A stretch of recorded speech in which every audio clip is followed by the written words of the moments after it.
সবাইকে শুভেচ্ছা। আজ থেকে শুরু করতে যাচ্ছি এডওয়ার্ড ডব্লিউ সাইদের বিখ্যাত বই ওরিয়েন্টালিজম। বইটি অনুবাদ করেছেন ফয়েজ আলম। শুরুতেই অনুবাদকের ভূমিকা। গত শতকের অস্থির দ্রুত পরিবর্তনমুখী বুদ্ধিবৃত্তিক আবহে এডওয়ার্ড সাইদ ছিলেন সবচেয়ে গুরুত্বপূর্ণ সৃষ্টিশীল চিন্তাবিদদের একজন।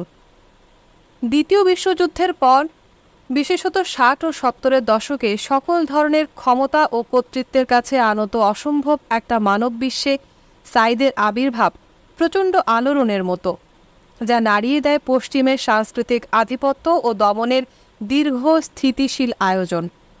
উন্নত বিশ্বের সাংস্কৃতিক প্রভাবনের সূত্রে অর্জিত ক্ষমতা ও কর্তৃত্বের মূল ভিত্তির কৃত্রিম গ্রন্থিগুলো খুলে খুলে দেখায় এবং এভাবে অনুন্নত অঞ্চলগুলোর, বিশেষ করে প্রাক্তন উপনিবেশিত দেশগুলোর মানুষদের চিন্তাভঙ্গির দীর্ঘকালীন উপনিবেশিক অনুবর্তনের মধ্যে সূচিত করে অবমুক্তি ও বিকাশের তীব্র সম্ভাবনা। সাহিত্যের ছাত্র ও অধ্যাপক হয়েও আর্থ, রাজনৈতিক, সামাজিক, সাংস্কৃতিক সকল কর্তৃত্বকেই তিনি চিহ্নিত করেন, বুদ্ধিবৃত্তিকভাবে আক্রমণ করেন, তার স্বরূপ উন্মোচন করে দেখান। সমকালে আধুনিক মনোভাবের ধীর কিন্তু নিশ্চিত বিলুপ্তি এবং নতুন চিন্তাভঙ্গির বিচিত্র উচ্চারণে যে প্রশ্নময়তা, সন্দেহ, অবিশ্বাস ও অনিশ্চিত অনুসন্ধান শুরু হয়, সাইদ তার মধ্যে কিছুটা ভিন্ন এক পথে যাত্রা শুরু করেন। সংস্কৃতি সাম্রাজ্যবাদী সংস্কৃতি, আধিপত্য, ক্ষমতা এবং অনুন্নত বিশ্বের মানুষের মনোজগতে তার প্রভাব ও পরিণতি হয়ে ওঠে তার পরীক্ষণ পর্যবেক্ষণের বিষয়।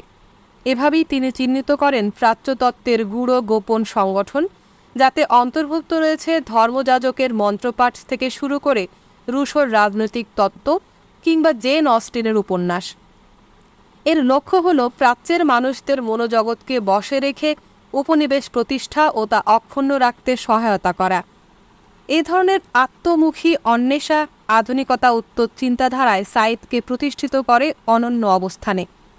উপনিবেশিক শক্তি সংঘের জটিল কাঠামো ও তার কর্মপ্রক্রিয়া উন্মোচন এবং উত্তর উপনিবেশকালে উপনিবেশিক যুগের সাংস্কৃতিক প্রভাবন ঝেড়ে ফেলার প্রক্রিয়া সম্পর্কে সাইদের এই বিশ্লেষণী ক্রমে উত্তর উপনিবেশবাদ রূপে সুসংগঠিত ও পরিচিত হয়।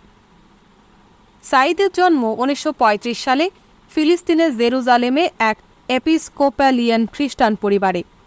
ইসরায়েল প্রতিষ্ঠার পর উদ্বাস্তুর নিয়তি মেনে কিশোর বয়সে পরিবারের সাথে মিশরে পাড়ি জমান। কিছুকাল কায়রোর ভিক্টোরিয়া কলেজে পড়ে যুক্তরাষ্ট্রে চলে যান। ওখানে Mount Hermann school, Princeton university এবং হার্ভার্ড ইউনিভার্সিটিতে পাঠ শেষ করে 1963 সালে যুক্তরাষ্ট্রের কলাম্বিয়া বিশ্ববিদ্যালয়ে যোগদান করেন। ওখানেই আজীবন ইংরেজি ও তুলনামূলক সাহিত্য পড়িয়েছেন। যুক্তরাষ্ট্র, কানাডা, ইংল্যান্ডের বহু বিশ্ববিদ্যালয়ে ভিজিটিং প্রফেসরের দায়িত্বও পালন করেন। ফিলিস্তিনি মুক্তি আন্দোলনের সাথে প্রত্যক্ষভাবে সংশ্লিষ্ট ছিলেন সাইদ। 1977 সালে প্রবাসী ফিলিস্তিন পার্লামেন্টের সদস্য নির্বাচিত হয়ে প্রায় 14 বছর ধরে দায়িত্ব পালন করেন।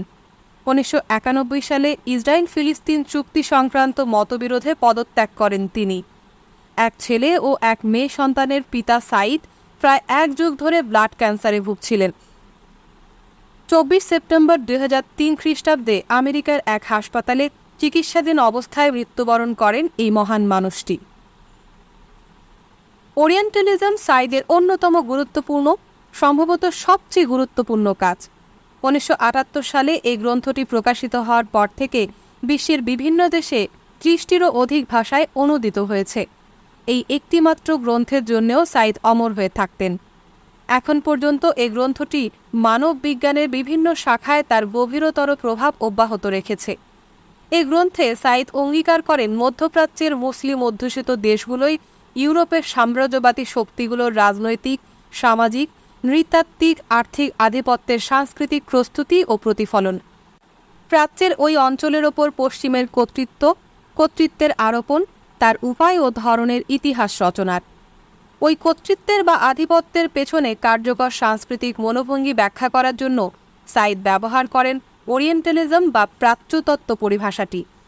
প্রাচ্যতত্ত্ব ব্যাখ্যা করতে গিয়ে সাইদ বলেন, প্রাচ্য হল পশ্চিমের জ্ঞান জগতের নির্মাণ। পশ্চিমের নিকট প্রাচ্য ছিল দূর ও অজানা। সেই দূর ও অজানাকে জানার চেষ্টায় প্রাচ্য হয়ে ওঠে পশ্চিমের অন্য বা আদার, পশ্চিমের প্রতিপক্ষ। ফলে পশ্চিম অর্থাৎ নিজে হয় ভালো, প্রাচ্য অর্থাৎ অন্য হয় মন্দ। এ প্রাচ্য বাস্তব প্রাচ্য নয়, পশ্চিমের সৃষ্টি মাত্র। পশ্চিম প্রাচ্যে তার উপনিবেশ গড়ার বহু আগ থেকেই প্রাচ্যের ইতিহাস, জনগোষ্ঠী, সংস্কৃতি, বিশ্বাস ইত্যাদি সম্পর্কে অজস্র কাল্পনিক ধারণা সৃষ্টি করেছে, প্রচার করেছে, প্রজন্মক্রমে নিজেরা তা বিশ্বাসও করেছে। সেই কল্পনা ও ধারণার মূলে আছে পশ্চিমের শ্রেষ্ঠত্ব ও প্রাচ্যের নিকৃষ্টতার বোধ। 18 শতকের শেষ ও 19 শতকের শুরুতে এ ধারণায় উদ্বুদ্ধ হয়েই পশ্চিম প্রাচ্যে উপনিবেশ প্রতিষ্ঠার প্রয়াস চালায়। পাশ্চাত্যের মানুষেরা উপনিবেশিত প্রাচ্যে এসে বাস্তবতার নিরিখে তাদের সংশোধন না করে বরং তাকেই জোরদার ও পুনরুৎপাদন করে। বাস্তব প্রাচ্যকে তাদের নির্মিত প্রাচ্যরূপেই দেখে, এমনকি বাস্তবের উপর চাপিয়ে দেয় তাদের কল্পনার প্রাচ্যকে। ফলে এই দূরত্ব আর ঘোচেনি। এভাবে প্রাচ্যকে হেয়করণ, দমন ও শাসন করার সাংস্কৃতিক তৎপরতা ও মনোভাবই হল প্রাচ্যতত্ত্ব। পশ্চিমা জ্ঞানজগতে প্রাচ্যতত্ত্ব নামের এই ডিসকোর্সের পরিশোধিত বক্তব্য হল, পৃথিবীতে পশ্চিমের মানুষ আছে আর আছে প্রাচ্যবাসী। প্রথমোক্তরা আধিপত্য করবে, সেই আধিপত্যের শিকার হতে হবে অবশ্যই দ্বিতীয়োক্তদেরকে, যা সচরাচর বোঝায় তারা তাদের ভূমি দখল করে নিতে দেবে, তাদের অভ্যন্তরীণ বিষয়সমূহ কঠোরভাবে নিয়ন্ত্রণ করতে দেবে, তারা তাদের রক্ত ও সম্পদ তুলে দেবে কোনো না কোনো পশ্চিমা শক্তির হাতে।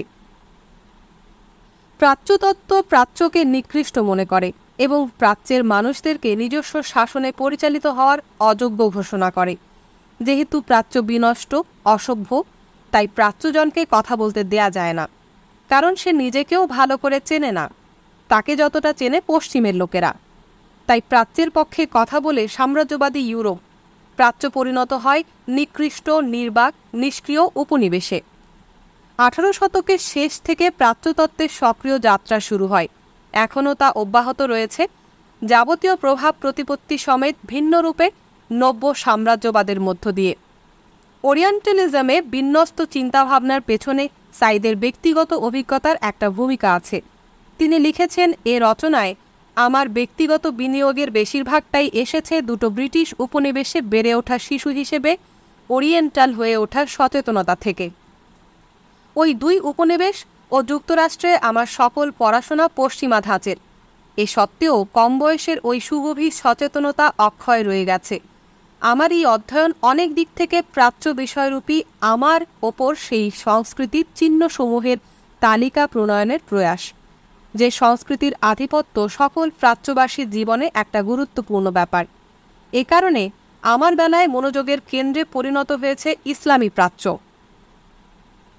ওরিয়েন্টালিজম এমন এক রচনা যা প্রাচ্য ও পাশ্চাত্যের সাংস্কৃতিক রাজনৈতিক সম্পর্ক বিষয়ক চিন্তার প্রেক্ষিত ও অভিমুখ চিরতরে পাল্টে দিয়েছে। অন্যদিকে তা স্রষ্টাকে পরিণত করেছে কিংবদন্তি তুল্য মানুষে।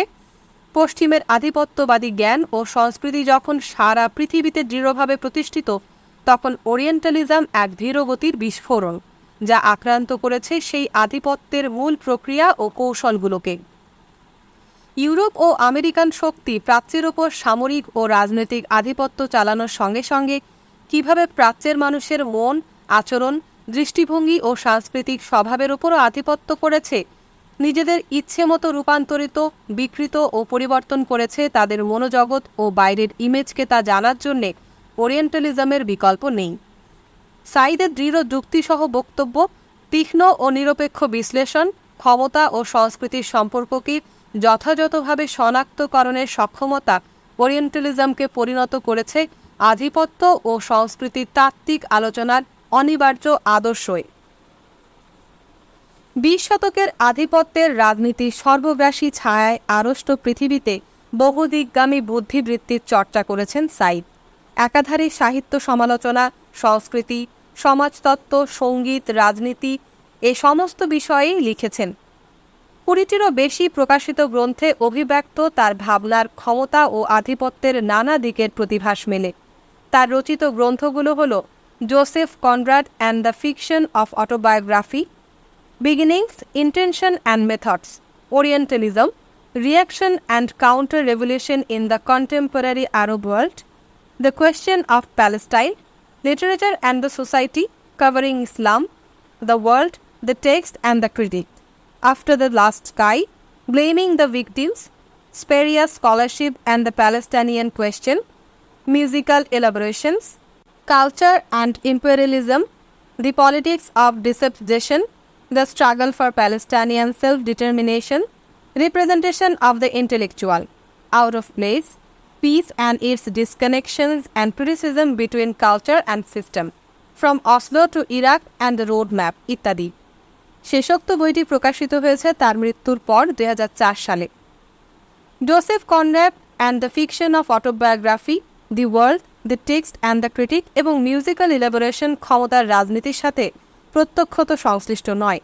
অনেকগুলো গ্রন্থ সরাসরি ইসরায়েলি দখলদারিত্ব এবং ফিলিস্তিনিদের স্বাধীনতা সংগ্রামের সাথে সম্পর্কযুক্ত। অন্যান্য গ্রন্থ এবং নিবন্ধ ও সাক্ষাৎকারের মূল অভিপ্রায় আধিপত্যবাদী সংস্কৃতি ও রাজনীতির আন্তর্বিন্যাস। প্রচলিত সাহিত্য সমালোচনার কার্যকারিতা এবং টেক্সটের পরিপ্রেক্ষিত বিষয়ক প্রশ্নে সাইদের গুরুত্বপূর্ণ রচনা the world, the text and the critic প্রকাশিত হয় 1979 সালে। এতে সাহিত্য সমালোচনায় অন্যতর চিন্তাভঙ্গির প্রস্তাবনা পণ্ডিতদের বিশেষ দৃষ্টি আকর্ষণ করে। সাইদের মতে টেক্সট বা রচনা গণসংশ্লিষ্ট একটি জিনিস। রচনাকালীন পরিবেশ পরিস্থিতির ছাপ ধারণ করেও প্রচারের পর তা পাঠের অর্থ ও প্রতিক্রিয়ার সাথে সম্পর্কযুক্ত হয়।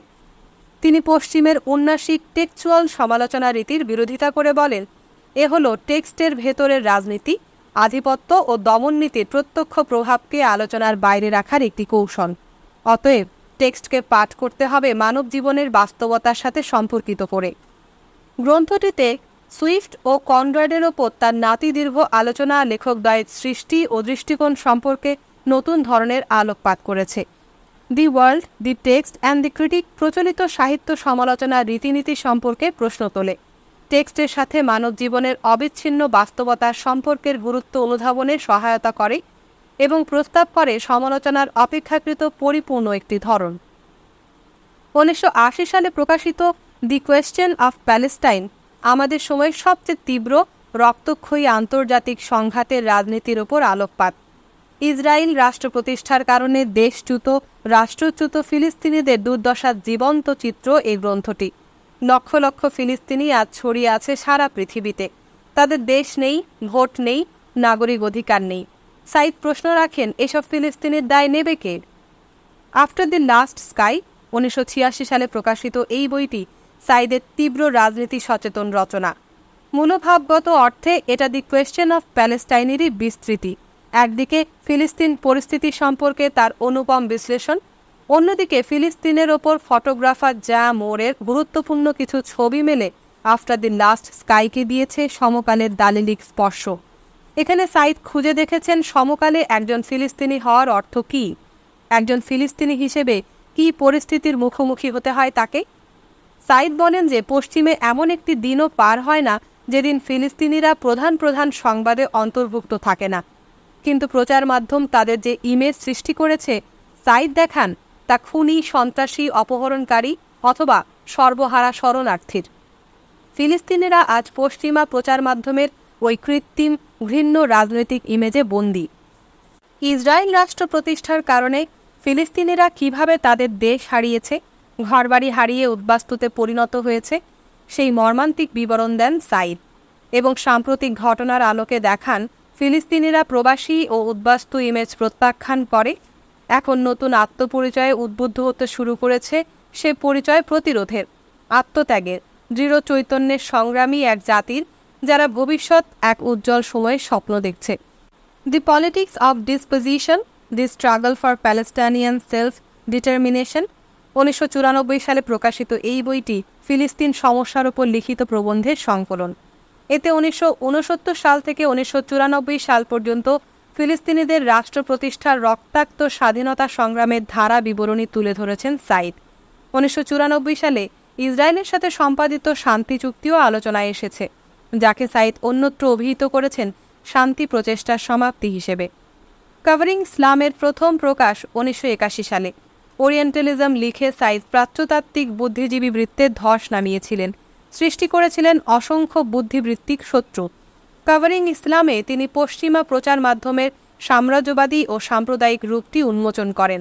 এর ফলে তিনি আর কখনো প্রচার মাধ্যমে সুনজরে আসতে পারেননি। তার ফলাফলও উল্লেখযোগ্য বৈষয়িক ক্ষতির কারণ হয়েছে। আমরা প্রচার মাধ্যমের বদৌলতে প্রায়শই চমস্কি বা দেরিদার বিশাল ছায়ার মুখোমুখি হই, অথচ সাইদকে অত ভালো করে জানি না। যদিও আমাদের অর্থাৎ প্রাক্তন উপনিবেশগুলোর মানুষদের জন্যই নিবেদিত ছিল সাইদের সারা জীবনের সৃষ্টিশীল তৎপরতা।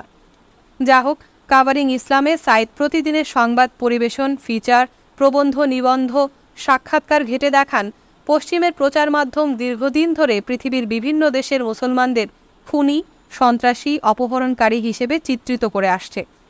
ফিলিস্তিনি মুসলমানদের স্বাধীনতা সংগ্রামকে অথবা সাম্রাজ্যবাদী আগ্রাসনের মুখে আত্মরক্ষার জন্যে ইরানের যুদ্ধ কৌশলকে ব্যাখ্যা করা হয় সন্ত্রাসী তৎপরতা বলে, কিন্তু আগ্রাসনের নিন্দা করা হয় না। এ হলো প্রচার মাধ্যমের ভাষ্য সৃষ্টির রাজনীতি। সাইদ আমাদেরকে পশ্চিমা প্রচার মাধ্যমের এ তৎপরতা ও তার ভাষ্যের রাজনীতি সম্পর্কে সতর্ক করেন। রিপ্রেজেন্টেশন অফ দি ইন্টেলেকচুয়াল 1994 সালে প্রকাশিত সাইদের এই বইটি আরেকটি উল্লেখযোগ্য। সারা পৃথিবীর জনগোষ্ঠীর এক বিরাট অংশ যখন তথ্য ব্যবসায় জড়িত অথবা সংশ্লিষ্ট, তখন বুদ্ধিজীবী পরিভাষাটি কী অর্থ বহন করে, কারা বুদ্ধিজীবী, কী তার চরিত্র, কী তার দায়িত্ব, এসব প্রশ্নের জবাব সন্ধান করা হয়েছে আলোচ্য গ্রন্থে। এ প্রসঙ্গে সাইদ বুদ্ধিজীবী সম্পর্কে প্রচলিত মতামত তুলে ধরেন। ইতালীয় বামপন্থী অ্যান্টোনিও গ্রামসি ডাক্তার, ইঞ্জিনিয়ার, উকিল, ঋণ পরামর্শক সকলকেই বুদ্ধিজীবী বলে অভিহিত করেছেন, যাদের কাজ হল ক্ষমতামুখী প্রতিষ্ঠান বা রাষ্ট্রের পক্ষে বুদ্ধি প্রয়োগ করে নিজস্ব স্বার্থ অর্জন। অন্যদিকে ফরাসি জুলিয়ান বেন্ডা প্রমুখের সংজ্ঞানুযায়ী বুদ্ধিজীবীদেরকে সমাজের সংখ্যালঘু মহৎ হৃদয় মানুষ বলে মনে করা হয়, যার দায়িত্ব ক্ষমতা ও কর্তৃত্বের বিরুদ্ধে দাঁড়ানো। বুদ্ধিজীবীর পরিচয় প্রসঙ্গে সাইদ প্রথাগত মতামত এবং বামপন্থী চিন্তাধারার মাঝামাঝি অবস্থান গ্রহণ করেও জুলিয়ান বেন্ডার মতের প্রতি ঝুঁকে পড়েন। সাইদের মতে বুদ্ধিজীবীর মেধা, সততা, দায়িত্ববোধ তাকে অন্য মানুষদের থেকে আলাদাভাবে চিহ্নিত করে।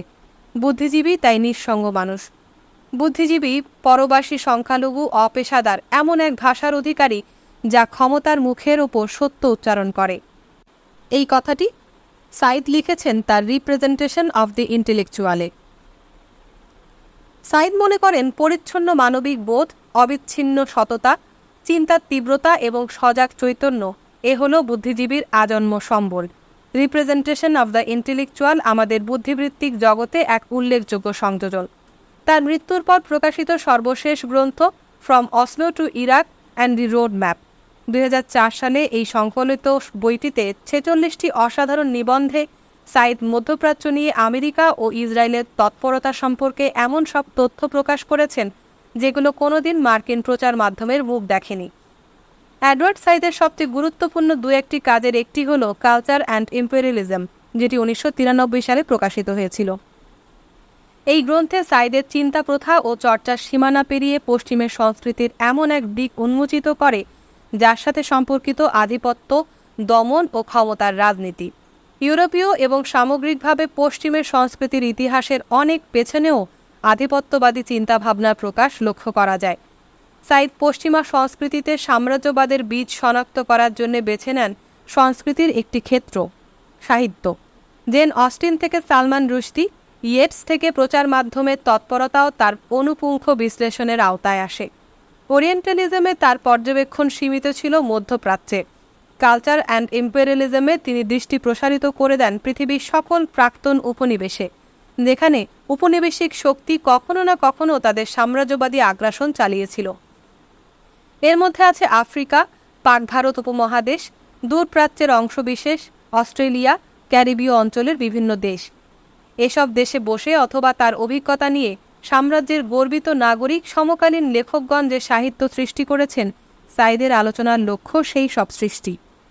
ওইসব সাহিত্যিক রচনায় দুটো বৈশিষ্ট্য শনাক্ত করেন তিনি।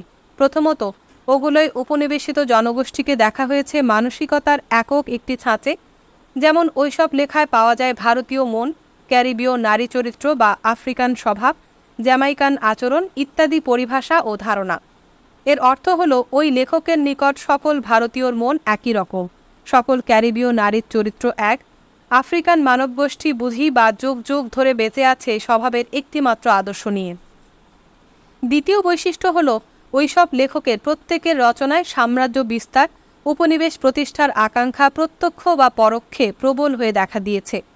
নমুনা হিসেবে জোসেফ কনরাডের হার্ট অফ ডার্কনেসের কথা ধরা যায়, ইউথ অ্যান্ড আদার স্টোরিজ 1902 সালে। কাহিনী কেন্দ্রে আছে পশ্চিমের সভ্যতার ছোঁয়াবিহীন আফ্রিকার অন্ধকারাচ্ছন্ন অঞ্চল। বক্তা মার্লো যদিও মুখে সাম্রাজ্যবাদের সমালোচনা করেন, কিন্তু তার মনোভাব ঘুরে ফিরে যুক্তির জাল বুনে আফ্রিকার স্বায়ত্তশাসনের বিরুদ্ধেই। সাইদ তাই মন্তব্য করেন, কনরাড আমাদের দেখাতে চান, অর্থাৎ সাদা মানুষ, কর্দেজের লুটের অভিযান, নদীপথে মার্লোর ভ্রমণ এবং গোটা কাহিনীটি কিভাবে এই একটিমাত্র মূলভাব সমর্থন করে যে ইউরোপীয়রা দক্ষ হাতে সাম্রাজ্যবাদী তৎপরতা চালিয়ে যাচ্ছে, ভবিষ্যতে অর্থাৎ আফ্রিকায় তা অব্যাহতও রাখবে। Culture and imperialism 1993। সাইদ আরও অনেক যুগ পেছনে গিয়ে চার্লস ডিকেন্সের দুম্বে অ্যান্ড সন্স থেকে উদাহরণ দেন, যেটি 1948 সালে প্রকাশিত হয়। ওই গ্রন্থে দেখা যায় দুম্বে তার নবজাত সন্তানের জন্য কামনা করছে পৃথিবীব্যাপী বাণিজ্যিক আধিপত্য, যা আসলে উপনিবেশিক আধিপত্যেরই একটি রূপ। একইভাবে সাইদ উপনিবেশিক আকাঙ্ক্ষা চিহ্নিত করেন George Eliot, Rudyard Kipling, Jane Austen, Albert Camus সহ অনেকের রচনায়। 4টি অধ্যায়ে বিভক্ত কালচার অ্যান্ড ইম্পেরিয়ালিজমের তৃতীয় ও চতুর্থ অধ্যায়ে বিশ্লেষিত হয়েছে বিরোধ ও প্রতিরোধাত্মক সংস্কৃতির উত্থান। 20 শতকের তৃতীয় চতুর্থ দশক থেকেই সাম্রাজ্যবাদী সংস্কৃতির বিপরীতে প্রতিরোধাত্মক সাহিত্যের সূচনা। দ্বিতীয় বিশ্বযুদ্ধের পর প্রায় সকল উপনিবেশ স্বাধীনতা অর্জন করে। ক্রমে সাম্রাজ্যবাদী সাহিত্য সংস্কৃতির প্রভাব কাটিয়ে ওঠার প্রয়াস দেখা দেয় সাহিত্য, সমাজতত্ত্ব, ইতিহাস, নৃতত্ত্বসহ মানববিজ্ঞানের বিভিন্ন শাখায়। সূচনা পর্বের সাম্রাজ্যবাদী দেশগুলোর লেখকদের মধ্যেও বিপরীত সংস্কৃতির প্রতি ইতিবাচক মনোভাব লক্ষ্য করা যায়। ক্রমে বিকশিত হয় প্রতিরোধের তীব্র ভাষা। এডওয়ার্ড সাইদের তীক্ষ্ণ তীব্র চিন্তনভঙ্গি, নিরপেক্ষ ও অনুপুঙ্খ বিশ্লেষণ, ভাষার কৌশলী ব্যবহার কালচার অ্যান্ড ইম্পেরিয়ালিজমকে ধ্রুপদ রচনার মর্যাদা এনে দিয়েছে। পশ্চিমা সাম্রাজ্যবাদী তৎপরতা ও দমননীতি সংস্কৃতির বিশ্লেষণ করতে হলে এখন আর ওরিয়েন্টালিজম ও কালচার অ্যান্ড ইম্পেরিয়ালিজমকে এড়িয়ে যাওয়ার উপায় নেই। 20 শতকের প্রথমার্ধে পশ্চিমের উপনিবেশগুলোর বুদ্ধিবৃত্তি, পশ্চিমের সাংস্কৃতিক প্রভাবনের ফলে আধুনিকতার নেতিবাদী বৃত্তে ঘুরপাক খেয়েছে দীর্ঘদিন। দ্বিতীয় বিশ্বযুদ্ধের পর থেকে প্যারিসে প্রথমে কাঠামোবাদী আন্দোলন, পরে উত্তর কাঠামোবাদ নতুন চিন্তাভঙ্গি হিসেবে বিপুল আলোড়ন তোলে। উত্তরাধুনিকতা পাশ্চাত্যের চিন্তাভাবনার ফসল। ওখানেই 60, 70 ও 80 দশকে এই নতুন চিন্তারীতির বিভিন্ন দিকগামী বিস্তার আমরা লক্ষ্য করি। এ সময় ফরাসি চিন্তাবিদ মিশেল ফুকো ইউরোপীয় চিন্তার দার্শনিক ভিত্তি সম্পর্কেই প্রশ্ন তোলেন, সন্দেহ প্রকাশ করেন এনলাইটমেন্ট ও পশ্চিমা মানবতাবাদের যথার্থ বিষয়ে। দেরিদা ভাষার দ্যোতকের খেলার উল্লেখ করে টেক্সটকে প্রায় সকল কিছু থেকে বিচ্ছিন্ন করে স্বেচ্ছাচারী অর্থ সঞ্চারের তত্ত্ব দেন। এর ফলে পারিপার্শ্বের রাজনীতি থেকে টেক্সটকে আলাদা করে ফেলার সুযোগ ও ঝুঁকি সৃষ্টি হয়। উত্তরাধুনিক চিন্তাভাবনার এই জাগরণকালে পশ্চিমের ওইসব মত ও পথ এড়িয়ে প্রাচ্যের মানুষ এডওয়ার্ড সাইদ উপনিবেশিক আধিপত্যের সাংস্কৃতিক রূপটি পরীক্ষণে মনোনিবেশ করে সূচিত করেন উত্তর উপনিবেশবাদী ভাবনা প্রক্রিয়ার। আলজেরিয়ায় ফরাসি উপনিবেশের বিরোধিতা করতে গিয়ে ফ্রান্স ফানো উপনিবেশিক শক্তি ও উপনিবেশের সম্পর্কে আলোকপাত করেছিলেন আরও আগে, তবে সাইদের মাধ্যমেই তা তত্ত্বের সুষম গঠন ও প্রয়োজনীয় কৌশল অর্জন করে। উপনিবেশিত মানবগোষ্ঠীর মনোজগতে দমন ও আধিপত্যের বিশ্লেষণে তিনি শনাক্ত করেন প্রাচ্যতাত্ত্বিক ডিসকোর্সকে। ওরিয়েন্টালিজম এবং কালচার অ্যান্ড ইম্পেরিয়ালিজম প্রকাশিত হওয়ার পর থেকে অনুন্নত বিশ্বের বুদ্ধিবৃত্তিক জগতে যে অভাবনীয় পরিবর্তন সূচিত হয় তাকে প্রায় পুনর্জাগরণ আখ্যায়িত করা যেতে পারে। আয়ারল্যান্ড, অস্ট্রেলিয়া, আফ্রিকা ও ভারতে ওরিয়েন্টালিজমের চিন্তাসূত্রের অনুষঙ্গে বেশ কিছু গুরুত্বপূর্ণ কাজও হয়েছে। এখন প্রাচ্যতত্ত্ব কেবল প্রাচ্যে পশ্চিমা আধিপত্যের ব্যাখ্যা নয়, তা একটি ভাবনাভঙ্গিও যা প্রয়োগ করা হচ্ছে পৃথিবীর অন্যান্য অঞ্চলের উপনিবেশিক ও সাংস্কৃতিক আধিপত্য বিশ্লেষণে। যে কোনো সাংস্কৃতিক আধিপত্য, প্রভাবন, বিকৃতি সাইদের তত্ত্বে বিশ্লেষণ করা সম্ভব। প্রাচ্যের প্রাক্তন উপনিবেশগুলোয় উত্তর উপনিবেশিক চিন্তাধারাই এখন প্রবল, যা আত্মানুসন্ধানী, ঐতিহ্যমুখী, নিজস্ব সাংস্কৃতিক ভিত্তির খোঁজে অবিরাম প্রশ্নমুখর। পশ্চিমের আধিপত্যে সূচিত ও ব্যাখ্যাত উত্তরাধুনিক ভাবনার রীতির অন্য পিঠে এই নতুন দিগন্তের সূচনা সাইদের এক বিরাট অবদান।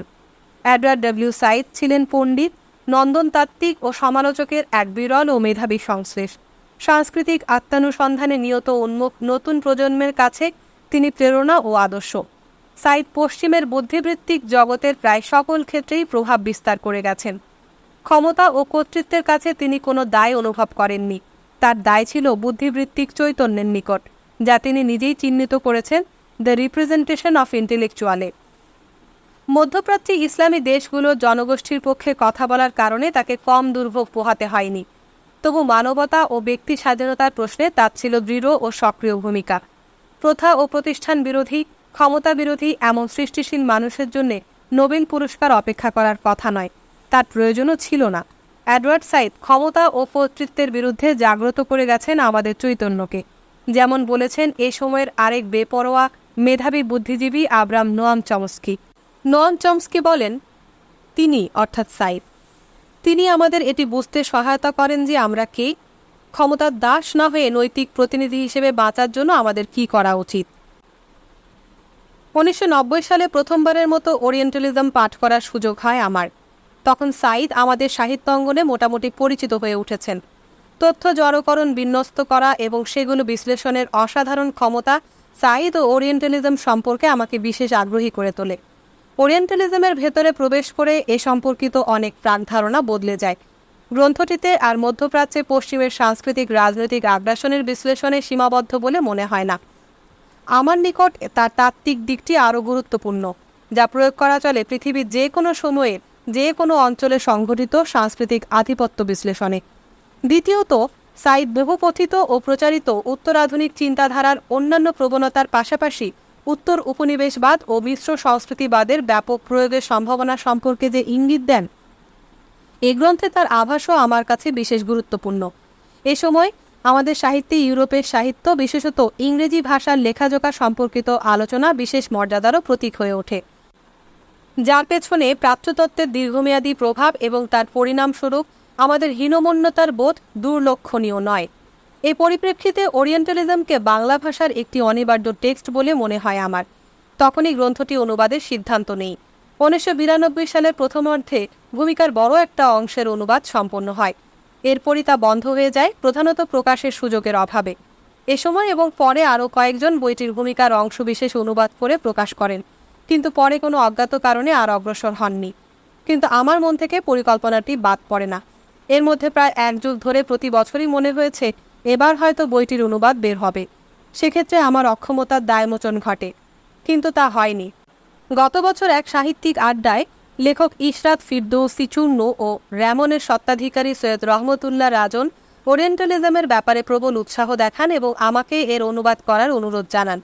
এই দুজন এবং প্রাবন্ধিক আবদেল মান্নান, তরুণ কথাসাহিত্যিক ফখরুল চৌধুরী, সাহিত্যিক বন্ধু বিধান মিত্র প্রমুখের উৎসাহ তাগাদায় কাজে হাত দিই। তবু ওরিয়েন্টালিজম অনুবাদ শেষ হয়েছে এবং গ্রন্থাকারে বেরোচ্ছে, এটা আমার কাছে এখন অবিশ্বাস্য ব্যাপার। অনুবাদে সবচেয়ে বেশি সময় দিতে হয়েছে পরিভাষার পেছনে। বিভিন্ন পরিভাষার সমার্থক শব্দ যে বাংলায় নেই তাই একমাত্র সমস্যা নয়, এর চেয়ে বড় সমস্যা বহু পরিভাষার সাথে জড়িত ধারণা, মতাদর্শ, অর্থ আমাদের চিন্তাধারায় অচেনা, অদ্ভুতই হয়তো। এর ফলে পরিভাষা তৈরির চেয়ে নতুন ধারণাটি বোধগম্যভাবে উপস্থাপন করাটাই অনেক সময় বড় চ্যালেঞ্জ হয়ে দাঁড়ায়। দৃষ্টান্তস্বরূপ ওরিয়েন্টালিজম পরিভাষাটির কথাই ধরা যাক। সাইদে শব্দটি ব্যবহার কয়েক মাত্রিক, ভূমিকায় তা স্পষ্ট বলাও আছে। শাব্দিক দিক বিবেচনায় রাখলে এর বাংলা পরিভাষা হিসেবে নেওয়া উচিত প্রাচ্যবাদকে। শুরুতে আমি তাই করি। তখন ধারাবাহিকভাবে পত্রিকায় প্রকাশের তাগিদে এ নিয়ে বেশি চিন্তাভাবনার সুযোগ পাইনি।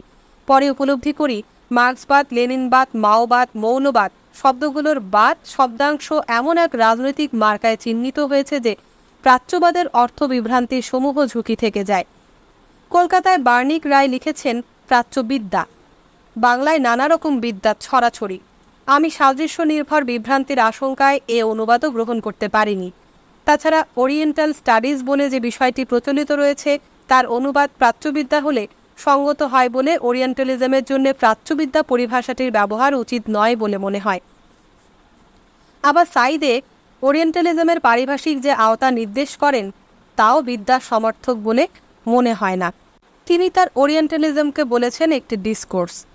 তাই ওরিয়েন্টালিজম কোনো বাদ বা তন্ত্র কিংবা বিদ্যা নয়। সব দিক বিবেচনা করে আমি প্রাচ্যতত্ত্ব কথাটি ব্যবহার করেছি, এই আশায় যে ইউরোপ ও আমেরিকায় যদি ওরিয়েন্টালিজমের নতুন অর্থ সঞ্চারিত হয়ে থাকে, তবে বাংলায় ওরিয়েন্টালিজমের জন্য প্রাচ্যতত্ত্ব কথাটির ব্যবহার পরিচিত করে তুললে সমস্যার স্থায়ী সমাধান অর্জন সম্ভব। অনুবাদের প্রয়োজনে বহু নতুন পরিভাষা তৈরি করতে হয়েছে। প্রচলিত পরিভাষা ও শব্দের অর্থ প্রসারণের প্রয়াসও আছে। এরপরও কিছু ইংরেজি ও ফরাসি শব্দ অবিকল ব্যবহার করতে হয়েছে। এছাড়া অপ্রচলিত বাক্য কাঠামো ব্যবহার করেছি অনেক, মূল রচনার বাকরীতি অক্ষুণ্ণ রাখার চেষ্টায়।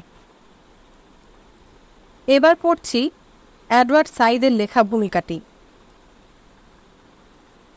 1975-76 সালের ভয়াবহ গৃহযুদ্ধকালীন বৈরুত সফররত জনৈক ফরাসি সাংবাদিক ধ্বংসপ্রাপ্ত পুরনো শহর দেখে দুঃখ করে লেখেন, একবার মনে হয়েছিল এটি সাতোব্রা ও নেরভালের প্রাচ্যেরই অংশ।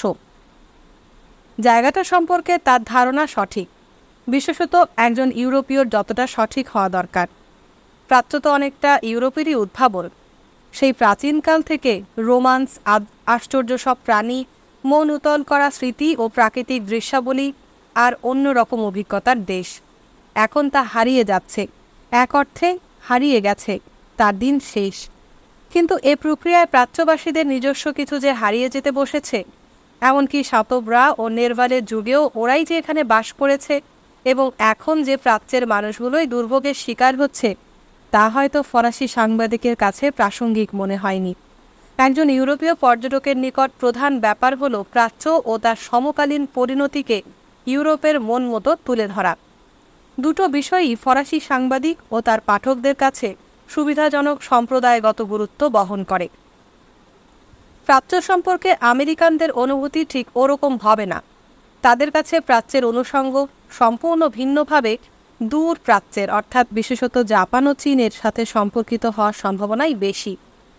প্রাচ্য একটি বিশেষ স্থান দখল করে আছে ইউরোপীয় পশ্চিমা অভিজ্ঞতায়। সে অভিজ্ঞতার আলোকে চিত্রিত হয়েছে যে প্রাচ্য, সেই প্রাচ্যের সাথে সামঞ্জস্য স্থাপনের কৌশলকে আমি বলছি ওরিয়েন্টালিজম বা প্রাচ্যতত্ত্ব। আমেরিকানদের নেই, তবে ওরিয়েন্টালিজমের দীর্ঘ ঐতিহ্য আছে ফরাসি ও ব্রিটিশদের। জার্মান, রুশ, স্প্যানিশ, পর্তুগিজ, ইতালীয় ও সুইসরা স্বল্প হলেও সেই ঐতিহ্যের অধিকারী। প্রাচ্য ইউরোপের সংলগ্নই নয় কেবল, তার সবচেয়ে পুরনো, সবচেয়ে সম্পদময় বড় বড় উপনিবেশের অঞ্চলও বটে। প্রাচ্য ইউরোপের সভ্যতা ও ভাষাসমূহেরও উৎসস্থল, তার সাংস্কৃতিক প্রতিদ্বন্দ্বী এবং অন্য অর্থাৎ আদারের সবচেয়ে গভীর ও পৌনঃপুনিক চিত্রকল্প। তাছাড়া প্রাচ্য আছে বলেই ইউরোপ বা পশ্চিমকে প্রাচ্যের তুলনায় বিপরীত চিত্র, মতাদর্শ, ব্যক্তিত্বে বর্ণনা করা সম্ভব হয়েছে। এসব সত্ত্বেও প্রাচ্যের কোনো কিছু নিছক কল্পনা নয়। প্রাচ্য বস্তুনির্ভর ইউরোপীয় সভ্যতা ও সংস্কৃতির অবিচ্ছেদ্য অংশ।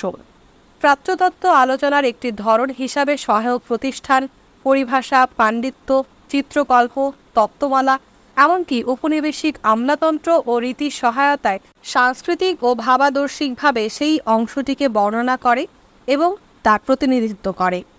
অন্যদিকে প্রাচ্য সম্পর্কে আমেরিকানদের উপলব্ধি অতটা গাঢ় নয়, যদিও জাপান, কোরিয়া ও ইন্দোচীনের সাম্প্রতিক মার্কিন অভিযানসমূহ আমাদের মধ্যে আরও সুচিন্তিত ও বাস্তবমুখী প্রাচ্য সচেতনতা জাগ্রত করা উচিত ছিল। তাছাড়া নিকট প্রাচ্যে অর্থাৎ মধ্যপ্রাচ্যে আমেরিকার ব্যাপক ভূমিকা প্রাচ্য বিষয়ে আমাদের বিরাট উপলব্ধি দাবি করে। পাঠকদের পরিষ্কার উপলব্ধি হবে এবং পরবর্তী পৃষ্ঠাসমূহে আরও পরিষ্কার হবে যে ওরিয়েন্টালিজম বা প্রাচ্যতত্ত্ব বলতে আমি বেশ কিছু বিষয় বুঝিয়েছি, যেগুলো আমার মতে একে অপরের ওপর নির্ভরশীল। এর মধ্যে প্রাচ্যতত্ত্বের একাডেমিক সংজ্ঞাটি প্রশ্নাতীতভাবে গৃহীত। এখনও বেশ কিছু প্রতিষ্ঠানে এ লেভেলটি চলছে। যিনি সামগ্রিকভাবে প্রাচ্য সম্পর্কে অথবা এর বিশেষায়িত কোনো অংশ সম্পর্কে শিক্ষা দেন, লেখালেখি করেন বা গবেষণা করেন, তিনি নৃতাত্ত্বিক, সমাজতাত্ত্বিক, ইতিহাসবিদ, ভাষাবিজ্ঞানী যেই হন না কেন, তিনি ওরিয়েন্টালিস্ট বা প্রাচ্যতাত্ত্বিক এবং তিনি যা করছেন তাই ওরিয়েন্টালিজম বা প্রাচ্যতত্ত্ব। স্বীকার্য যে ওরিয়েন্টাল স্টাডিজ অর্থাৎ প্রাচ্যবিদ্যা, এরিয়া স্টাডিজ অর্থাৎ অঞ্চল অধ্যয়ন, এই পরিভাষাগুলোর তুলনায় প্রাচ্যতত্ত্ব কথাটি ব্যবহারে বিশেষজ্ঞদের আগ্রহ কম। এর দুটো কারণ: এ পরিভাষাটি কিছুটা অস্পষ্ট ও খুব বেশি সামগ্রিক, এবং এটা আরেক অর্থে 19 ও 20 শতকের প্রথমার্ধের কর্তৃত্বপরায়ণ ইউরোপীয় নির্বাহীদের মনোভাবও বোঝায়। এ সত্ত্বেও প্রাচ্য নিয়ে বইপত্র লেখা হচ্ছে, প্রাচ্য বিষয়ক পণ্ডিতি নিয়ে নতুন বা পুরনো সাজে তৎপর প্রাচ্যতাত্ত্বিকদের সেমিনার অনুষ্ঠান চলছে। মোট কথা, প্রাচ্যতত্ত্ব আগের মতো করে টিকতে না পারা সত্ত্বেও প্রাচ্য ও প্রাচ্য বিষয়ক অভিসন্দর্ভ ও মতবাদের মধ্য দিয়ে একাডেমিকভাবে তা প্রচলিত রয়েছে। প্রাচ্যতত্ত্বের একটি সাধারণ অর্থ জড়িয়ে আছে ওই প্রাতিষ্ঠানিক ধারার সাথে, যার সৌভাগ্য, স্থানান্তর, বিশেষায়ন ও সঞ্চারণ আমার অধ্যয়নের আংশিক লক্ষ্য। প্রাচ্যতত্ত্ব প্রাচ্য এবং প্রায় ক্ষেত্রে পাশ্চাত্যের মধ্যে তত্ত্ববিদ্যাগত ও জ্ঞানতাত্ত্বিক পার্থক্যের ভিত্তিতে গড়ে ওঠা এক ভাবনা রীতি। এভাবে প্রাচ্য ও তার মানুষজন আচার প্রথা, মন, নিয়তি ইত্যাদি সম্পর্কে তত্ত্ব, মহাকাব্য, উপন্যাস, সামাজিক বর্ণনা ও রাজনৈতিক বিবরণ রচনার ক্ষেত্রে প্রাচ্য ও পাশ্চাত্যের মৌলিক পার্থক্যকে প্রারম্ভ বিন্দু হিসেবে গ্রহণ করে নিয়েছেন কবি, ঔপন্যাসিক, দার্শনিক, রাজনীতিতাত্ত্বিক, অর্থনীতিবিদ ও উপনিবেশিক প্রশাসক সহ বিশাল এক লেখক গোষ্ঠী। এস্কিলাস বা ভিক্টর হুগো, দান্তে ও কার্ল মার্কসকেও এ প্রাচ্যতত্ত্বের আওতায় বিবেচনা করা সম্ভব। এমন ব্যাপক বিস্তার নিয়ে ব্যাখ্যাত একটি বিষয়ে যেসব পদ্ধতিগত সমস্যার মোকাবেলা করতে হয়, সেগুলো আলোচনা করা হয়েছে ভূমিকার পরবর্তী অংশে। প্রাচ্যতত্ত্বের প্রাতিষ্ঠানিক ও কম বেশি কাল্পনিক অর্থের মধ্যে পারস্পরিক গ্রহণ চলছে নিয়মিত। 18 শতকের শেষ দিক থেকে সুশৃঙ্খল, হয়তো বিধিবদ্ধভাবেও আদান প্রদান চলেছে এ দুইয়ের মধ্যে। এখানে আমি প্রাচ্যতত্ত্বের তৃতীয় অর্থে উপনীত হচ্ছি, যা আগের দুটি সংজ্ঞার তুলনায় অধিকতর ইতিহাস নির্ভর ও বাস্তবমুখী। মোটামুটি হিসেবে 18 শতকের শেষাংশকে প্রারম্ভকাল ধরে প্রাচ্যতত্ত্বকে বর্ণনা ও বিশ্লেষণ করা যায়। প্রাচ্য সম্পর্কে বিবৃতি প্রদান, প্রাচ্যের মতামত অনুমোদন, প্রাচ্যকে বর্ণনা করা ও শিক্ষা প্রদান, প্রাচ্যকে শান্ত রাখা ও শাসন করার জন্য একীভূত একটি প্রতিষ্ঠান হিসেবে, সংক্ষেপে প্রাচ্যের উপর আধিপত্য করা, প্রাচ্যকে পুনর্গঠিত করা এবং প্রাচ্যের উপর কর্তৃত্বকরণের পশ্চিমা পদ্ধতি রূপে। এখানে প্রাচ্যতত্ত্বকে যথাযথভাবে নির্দেশ করতে মিশেল ফুকোর ডিসকোর্সের ধারণাটি বেশ কার্যোপযোগী বলে মনে হয় আমার। ফুকো তার আর্কিওলজি অফ নলেজ এবং ডিসিপ্লিন অ্যান্ড পানিশ গ্রন্থে ডিসকোর্স নিয়ে আলোচনা করেছেন। আমার বক্তব্য হল, প্রাচ্যতত্ত্বকে একটি ডিসকোর্স হিসেবে পরীক্ষা না করলে কারো পক্ষে এরকম বিশাল পদ্ধতিগত একটি বিষয়কে বোঝা সম্ভব হবে না, যার সাহায্যে উত্তর আলোকপূর্বীয় যুগে ইউরোপীয় সংস্কৃতি, রাজনৈতিক, সমাজতাত্ত্বিক, সামরিক, ভাবাদর্শিক, বৈজ্ঞানিক এবং কাল্পনিকভাবে প্রাচ্যকে পরিচালনা, এমনকি পুনঃ উৎপাদন পর্যন্ত করেছে। তাছাড়া প্রাচ্যতত্ত্ব এমন এক কর্তৃত্বপরায়ণ অবস্থান অর্জন করেছে যে চিন্তায় ও কর্মে প্রাচ্যতত্ত্বের আরোপিত নিয়ন্ত্রণ মান্য না করে কারো পক্ষে এ বিষয়ে কিছু লেখা, চিন্তা করা বা তৎপরতা পরিচালনা অসম্ভব। মোদ্দা কথা, প্রাচ্যতত্ত্বের কারণে প্রাচ্য চিন্তা বা তৎপরতার জন্যে মুক্ত বিষয় ছিল না ও নেই। এর অর্থ এই নয় যে প্রাচ্য সম্পর্কে কী বলতে হবে তা কেবল প্রাচ্যতত্ত্বই এককভাবে ঠিক করে দেবে, বরং এর অর্থ হল প্রাচ্য নামের এই অদ্ভুত বিষয়টা যখনই আলোচনার লক্ষ্যবস্তু হয় তখনই তাতে আরোপিত হয় এবং ফলত জড়িত থেকে যায় একগুচ্ছ স্বার্থের গোটা একটি নেটওয়ার্ক। কিভাবে তা ঘটে তা দেখানোর চেষ্টা করা হয়েছে বর্তমান গ্রন্থে। এছাড়া ইউরোপীয় সংস্কৃতি কিভাবে প্রাচ্যের বিপরীতে অবস্থান নিয়ে তার বিকল্প, এমনকি গোপন অহং হিসেবে প্রতিষ্ঠা ও শক্তি অর্জন করেছে তাও দেখানোর প্রয়াস আছে। প্রাচ্যে ফরাসি, ব্রিটিশ ভূমিকা এবং দ্বিতীয় বিশ্বযুদ্ধোত্তর কালে আমেরিকার উত্থানের পূর্ব পর্যন্ত অন্যান্য ইউরোপীয় ও আটলান্টিক শক্তির ভূমিকার মধ্যে গুণগত ও পরিমাণগত পার্থক্য আছে। অতএব প্রাচ্যতত্ত্ব সম্পর্কে কথা বলার অর্থ হল সাধারণভাবে, বিশেষভাবে নয় যদিও, একটি ব্রিটিশ ও ফরাসি সাংস্কৃতিক উদ্যোগ বা প্রকল্প সম্পর্কে কথা বলা। সে প্রকল্পটি মূল পরিকল্পনার মতোই বেপরোয়াভাবে যে বিরাট বিস্তৃতি গ্রহণ করেছে তাতে আছে সমগ্র ভারত ও লেভান্ত, মূল বাইবেল ও তাতে উল্লেখিত অঞ্চল, মশলা ব্যবসা, ঔপনিবেশিক সেনাবাহিনী ও প্রশাসকদের দীর্ঘ ঐতিহ্য, ভয়ঙ্কর এক পণ্ডিত সমাজ, অসংখ্য প্রাচ্য বিশেষজ্ঞ ও প্রাচ্যকর্মী, প্রাচ্য বিশারদ অধ্যাপক গোষ্ঠী, একগুচ্ছ প্রাচ্যদেশীয় ধারণা জটিল বিন্যাস, যেমন প্রাচ্যদেশীয় স্বৈরতন্ত্র, প্রাচ্যদেশীয় জাঁকজমক, প্রাচ্যদেশীয় নিষ্ঠুরতা, প্রাচ্যদেশীয় ইন্দ্রিয় পরায়ণতা ইত্যাদি। বহু প্রাচ্য সম্প্রদায়, দর্শন এবং স্থানীয় ইউরোপীয়দের ব্যবহার উপযোগী করে পরিবর্তিত প্রাচ্যদেশীয় জ্ঞান। তালিকাটি অনিঃশেষ বড় করা যেতে পারে। মূল কথা হল, ফ্রান্স ও ব্রিটেন এবং প্রাচ্যের এক বিশেষ ধরনের ঘনিষ্ঠতার উপলব্ধি থেকে প্রাচ্যতত্ত্বের উৎপত্তি, এবং 19 শতকের শুরুর দিক পর্যন্ত প্রাচ্য বলতে বোঝাতো ভারত ও বাইবেলের দেশকে। 19 শতকের শুরু থেকে দ্বিতীয় বিশ্বযুদ্ধের শেষ অবধি ব্রিটেন ও ফ্রান্স প্রাচ্য ও প্রাচ্যতত্ত্বের ওপর কর্তৃত্ব করেছে। দ্বিতীয় বিশ্বযুদ্ধের পর থেকে আমেরিকানরা নিয়ন্ত্রণ করছে প্রাচ্যকে এবং ব্রিটিশ ও ফরাসিদের মতোই আচরণ করছে প্রাচ্যের সাথে। এই ঘনিষ্ঠতা খুবই উৎপাদনমুখী, যদিও তা বরাবরই প্রাচ্যের তুলনায় পাশ্চাত্যের অর্থাৎ ব্রিটিশ, ফ্রান্স ও আমেরিকার শক্তিমত্তার আধিক্য প্রদর্শন করেছে।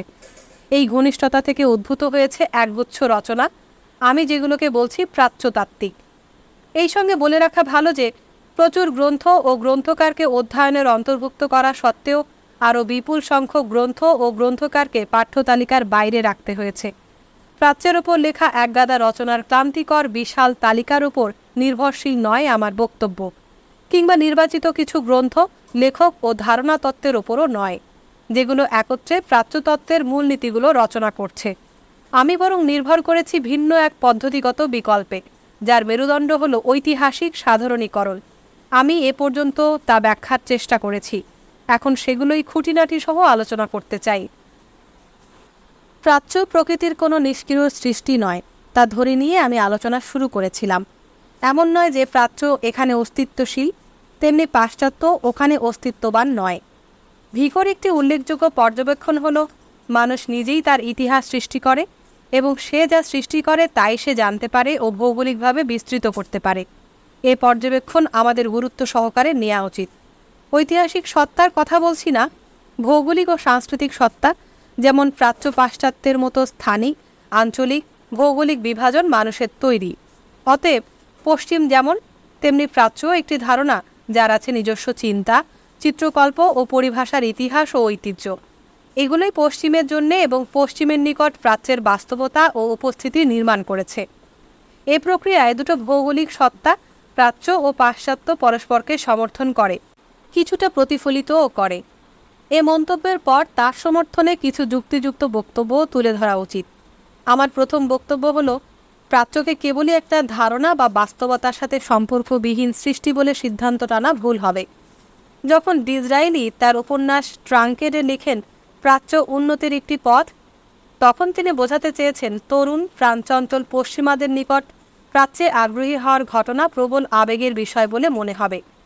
ডিসরায়েলিকে ভুলভাবে এমন ব্যাখ্যা করা উচিত নয় যে তিনি বলেছেন প্রাচ্য পশ্চিমাদের কাছে স্রেফ পেশা। প্রাচ্যে কিছু সংস্কৃতি ও জাতি ছিল, এখনও আছে। তাদের জীবনযাপন ও আচার প্রথার নিষ্ঠুর বাস্তব দিক আছে, যা নিঃসন্দেহে পশ্চিমাদের ক্ষেত্রে প্রযোজ্য যে কোনো খারাপ মন্তব্যের চেয়ে খারাপ। এ বাস্তব সত্য সম্পর্কে বর্তমান রচনায় কিছু করার নেই, কেবল চুপচাপ স্বীকার করে নেওয়া ছাড়া। কিন্তু আমি বর্তমান অধ্যয়নে যেমন দেখেছি, প্রাচ্যতত্ত্বের বাইরের সংগঠন প্রাচ্য ও প্রাচ্যতত্ত্বের মধ্যে সামঞ্জস্য রক্ষার চেষ্টা করে না। প্রধানত প্রাচ্যতত্ত্ব ও প্রাচ্য বিষয়ক ভাবকল্পনা, যেমন প্রাচ্য হলো উন্নতির একটা পথ, এই ভাবকল্পনাটি বজায় রাখে। বাস্তব প্রাচ্যের সাথে সেই ভাবকল্পনার সঙ্গতি থাকুক আর নাই থাকুক। আমার যুক্তি হচ্ছে, প্রাচ্য সম্পর্কে ডিসরায়েলির মন্তব্য ইঙ্গিত করে ওই কৃত্রিম আন্তঃসঙ্গতির প্রতি, প্রাচ্য বিষয়ক ভাবকল্পনার প্রতি, যা সবচেয়ে প্রভাবশালী উপাদান, এবং তা অবশ্যই কেবল প্রাচ্যের অস্তিত্বের কথা বলে না, যেমন মন্তব্য করেন ওয়ালেস স্টিভেন্স। আমার দ্বিতীয় বক্তব্য হলো, ভাবাদর্শ, সংস্কৃতি, ইতিহাস যথার্থ অধ্যয়ন বা উপলব্ধি করা সম্ভব নয় যদি না তাদের পেছনে কার্যকর শক্তি, আরও সঠিক অর্থে বললে ক্ষমতার আন্তর্বিন্যাসও পরীক্ষা করে দেখা হয়। যদি বিশ্বাস করতে হয় যে প্রাচ্য কৃত্রিম সৃষ্টি, বা আমি যেমন বলি প্রাচ্যায়িত, এবং কেবল কল্পনা বিস্তারের প্রয়োজনে তা ঘটেছে, তাহলে সেই বিশ্বাসে কপটতা থেকে যাবে। প্রাচ্য ও পাশ্চাত্যের সম্পর্ক ক্ষমতা, আধিপত্য এবং পরিবর্তনশীল মাত্রা জটিল কর্তৃত্বের সম্পর্ক, যা খুবই সঠিকভাবে ইঙ্গিত করা হয়েছে K.M. পানিকারের ধ্রুপদ রচনা এশিয়া অ্যান্ড ওয়েস্টার্ন ডমিনেন্সের শিরোনামে। প্রাচ্য কেবল এজন্য প্রাচ্যায়িত হয়নি যে এটি আবিষ্কৃতই হয়েছিল 19 শতকেও সাধারণ ইউরোপীয়র বিবেচনার সম্ভাব্য সকল দিক থেকে প্রাচ্য হয়ে ওঠার জন্যে, বরং এজন্যেও যে প্রাচ্যকে প্রাচ্যায়িত করা সম্ভব ছিল, অর্থাৎ প্রাচ্যকে প্রাচ্যায়িত করতে দেয়া হয়েছিল। উদাহরণস্বরূপ বলা যায়, ফ্লবেয়ারের সাথে জনৈক অভিজাত মিশরীয় বারাঙ্গনার পরিচয় প্রাচ্য নারীদের যে প্রভাবশালী নমুনা তৈরি করে তার সাথে একমত হওয়ার কিছু নেই। সে নারী নিজের সম্পর্কে কিছুই বলে না, নিজের উপস্থিতি, আবেগ বা ইতিহাস প্রকাশ করে না। ফ্লবেয়ার বিদেশি, তুলনামূলকভাবে বিত্তবান পুরুষ, এসবই আধিপত্যের ঐতিহাসিক পরিস্থিতি যা তাকে কুচুক হানেমকে দৈহিকভাবে অধিকারে সক্ষম করে। কেবল তাই নয়, হানেমের পক্ষে কথা বলার এবং হানেম কোন কোন দিক দিয়ে খাঁটি প্রাচ্য নারী তা পাঠককে জানানোর ক্ষমতাও দেয়।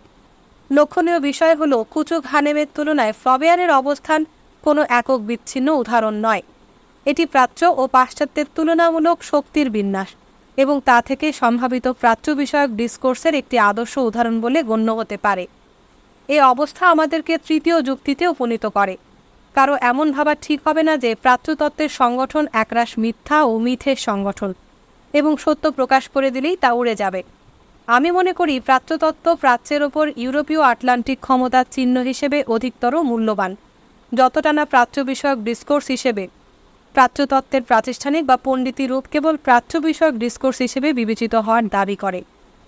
এ সত্ত্বেও প্রাচ্যতত্ত্বের নিশ্ছিদ্র ও নিখুঁত বুননের সামগ্রিক শক্তি, তার উৎপাদক প্রতিষ্ঠানগুলোর সাথে নিবিড় সংযোগ এবং টিকে থাকার ভয়ানক সামর্থ্যকে আমাদের অবশ্যই সমীহ করতে হবে, একে পুরোপুরি উপলব্ধি করতে হবে। এমনকি ভাব কল্পনার একটি প্রক্রিয়া যদি অপরিবর্তিত শিক্ষেয় জ্ঞান হিসেবে, অর্থাৎ একাডেমি, বইপত্র, সমাবেশ, সম্মেলন, বিশ্ববিদ্যালয়, পররাষ্ট্র বিষয়ক প্রশিক্ষণ ইনস্টিটিউট সমূহে 1840-এর শেষ দিকে আর্নেস্ট রেনানের যুগ থেকে এখনও মার্কিন যুক্তরাষ্ট্রে বহাল থাকতে পারে, তবে তা অবশ্যই একরাশ মিথ্যার চেয়ে ভয়ানক কোনো ব্যাপার। অতএব প্রাচ্যতত্ত্ব প্রাচ্য বিষয়ে ইউরোপীয়দের লৌহচিত্তের কল্পনা নয়, বরং তত্ত্ব ও চর্চার সমন্বয়ে সৃষ্ট একটি কাঠামো, যার পেছনে রয়েছে প্রজন্মক্রমিক প্রচুর বিনিয়োগ। ক্রমাগত বিনিয়োগ প্রাচ্যতত্ত্বকে প্রাচ্য বিষয়ক জ্ঞান আহরণ প্রক্রিয়ারূপে পশ্চিমা চেতনায় প্রাচ্যকে সিঞ্চন করার স্বীকৃত ছাঁকনিতে পরিণত করেছে। সেই একই বিনিয়োগ আবার প্রাচ্যতত্ত্ব থেকে সর্বজনীন সংস্কৃতিতে সংক্রমিত হতে থাকা বক্তব্যসমূহকে বহুগুণ বাড়িয়ে ছড়িয়ে দিচ্ছে। গ্রামসি নাগরিক সমাজ ও রাজনৈতিক সমাজের মধ্যে বিশ্লেষক ও ব্যবহার উপযোগী পার্থক্য নির্দেশ করেছেন। প্রথমটি গড়ে ওঠে স্বেচ্ছাসেবী, অন্তত যুক্তিশীল ও স্বেচ্ছামূলক প্রতিষ্ঠান যেমন স্কুল, পরিবার, সংঘ ইত্যাদি নিয়ে।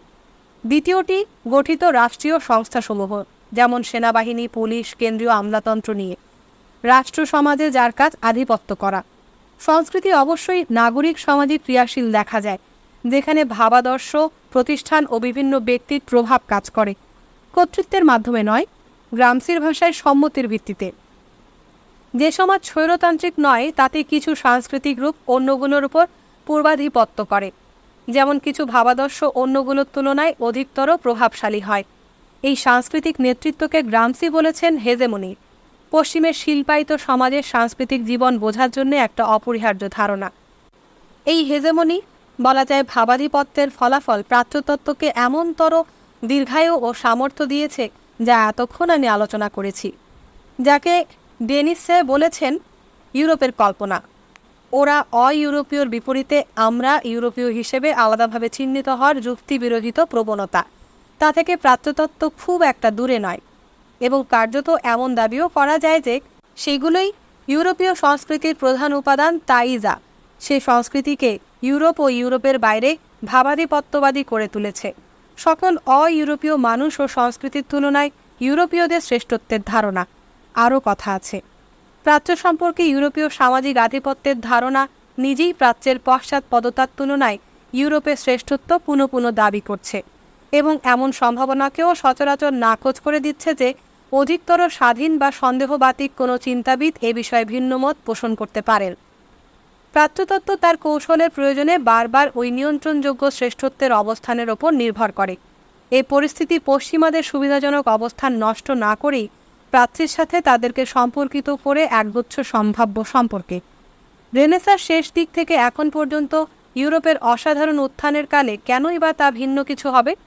বিজ্ঞানী, পণ্ডিত, মিশনারি, ব্যবসায়ী, সৈনিক সবাই প্রাচ্যে গিয়ে হাজির হয়েছে অথবা প্রাচ্যের কথা ভেবেছে। কারণ চাইলেই সে ওখানে যেতে পারত, ওই অঞ্চলটির কথা চিন্তা করতে পারত, প্রাচ্যের তরফ থেকে কোনো বাধা ছাড়াই। 18 শতকের শেষ থেকে এ যাবৎ প্রাচ্য বিষয়ক জ্ঞান শিরোনামে এবং প্রাচ্যের ওপর পশ্চিমের ভাবাধিপত্যের ছায়ায় জটিল এক প্রাচ্যের উদ্ভব হয়। সে প্রাচ্য একাডেমিতে অধ্যয়ন, জাদুঘরে প্রদর্শন ও ঔপনিবেশিক কার্যালয়ে পুনর্গঠনের যোগ্য। মানবজাতি ও বিশ্বজগৎ সম্পর্কে নৃতত্ত্ব, জীববিজ্ঞান, ভাষাবিজ্ঞান, বর্ণবাদী ঐতিহাসিক তত্ত্বের উপাত্তরূপে ব্যবহার্য এবং সমাজবিদ্যা ও অর্থনীতির উন্নয়ন তত্ত্ব, বিপ্লব, সাংস্কৃতিক বা জাতীয় কিংবা ধর্মীয় চরিত্র বিশ্লেষণের নমুনারূপে ব্যবহার উপযোগী। তাছাড়া কোন জিনিসটি প্রাচ্যদেশীয় তা যাচাই করার কল্পনা নির্ভর পদ্ধতিটি বিশেষভাবে এক সার্বভৌম পশ্চিমা চৈতন্যের ওপর নির্ভরশীল। এ পশ্চিমা চৈতন্যের অপ্রতিদ্বন্দ্বী কেন্দ্রমুখী প্রাধান্য থেকে জন্ম নিয়েছে প্রাচ্য জগৎ। প্রথম দিকে কে বা কী প্রাচ্যদেশীয় সে সম্পর্কিত সাধারণ ধারণা থেকে, অতঃপর একগুচ্ছ খুঁটিনাটি যুক্তি অনুসারে। যেসব যুক্তি সাম্রাজ্যবাদী বাস্তবতা দ্বারাই শাসিত নয় কেবল, একরাশ আকাঙ্ক্ষা, দমন, বিনিয়োগ ও আগাম হিসেব নিকেশ দ্বারাও পরিচালিত। আমরা যদি যথার্থ পণ্ডিতি কাজ যেমন সিলভেস্ত্রা দি সেসির ক্রেস্তোমাতি অ্যারাব বা এডওয়ার্ড উইলিয়াম লেইনের account of the manners and customs of the modern ইজিপশিয়ানের কথা নির্দেশ করি, তাহলে মনে রাখা দরকার রেনান ও গোবিনোর বর্ণবাদী ভাবাদর্শের জন্ম একই প্রেরণা থেকে, ভিক্টোরীয় যুগের অনেক পর্নোগ্রাফিক উপন্যাসও। তবু বারবার নিজে নিজেই প্রশ্ন করা উচিত, প্রাচ্যতত্ত্বের কোন দিকটি সর্বাধিক গুরুত্ববহ? প্রচুর বাস্তব তথ্য উপাত্ত পায়ে দোলে গড়ে ওঠা একগুচ্ছ সাধারণ ধারণা মতাদর্শ, যেগুলো ইউরোপীয় শ্রেষ্ঠত্ব, বিভিন্ন ধরনের বর্ণবাদ, সাম্রাজ্যবাদ ইত্যাদি প্রাচ্য বিষয়ক ভাবান্ধ বিমূর্ত ধারণার আশ্রয়ে গড়ে উঠেছে, নাকি প্রায় অসংখ্য লেখকের লেখা স্বাতন্ত্র্যধর্মী গ্রন্থরাশি, যেসব লেখক প্রাচ্য বিষয়ে একক তৎপরতার নমুনা হিসেবে বিবেচিত হবেন? এক অর্থে সর্বজনীন ও বিশেষ একই বিষয়ে দুই দৃষ্টিকোণ মাত্র। উভয় ক্ষেত্রেই উইলিয়াম জোন্স, নেরভাল ও ফ্লবেয়ারের মতো বিরাট শিল্পীদের নিয়ে কাজ করতে হবে। তাছাড়া দুই দৃষ্টিকোণ একসাথে বা একটার পর আরেকটা প্রয়োগ করা যাবে না কেন?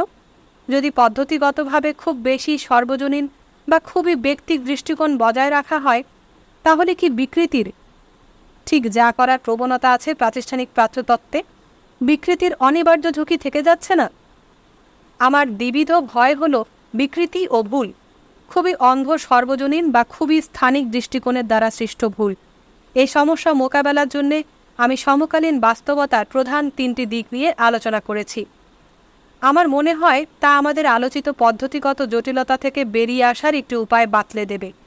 ওই পদ্ধতিগত জটিলতা প্রথমত কাউকে বাধ্য করতে পারে এমন অপরিশোধিত বক্তব্য রচনায় যার পেছনে শ্রম দেয়া অর্থহীন, অথবা দ্বিতীয়ত কাউকে এমন খুঁটিনাটি পরমাণুমুখী বিশ্লেষণ লেখায় চালিত করতে পারে যার ফলে প্রাচ্যতত্ত্বের প্রধান প্রধান বৈশিষ্ট্য, নির্মাণ ও বিশেষ সামর্থ্য প্রদানের সক্রিয় উপাদান রাশির চিহ্নসমূহ আলোচনার বাইরে থেকে যেতে পারে। তাহলে কিভাবে ব্যক্তিক দৃষ্টিকোণকে আলোচনার অন্তর্ভুক্ত করা যায় এবং তাকে তার মেধাদীপ্ত এবং কোনোভাবে নিষ্ক্রিয় বা কেবল স্বৈরতান্ত্রিক নয় এমন সার্বজনীন ও আধিপত্যবাদী পটভূমির সাথে সামঞ্জস্যপূর্ণভাবে স্থাপন করা যায়?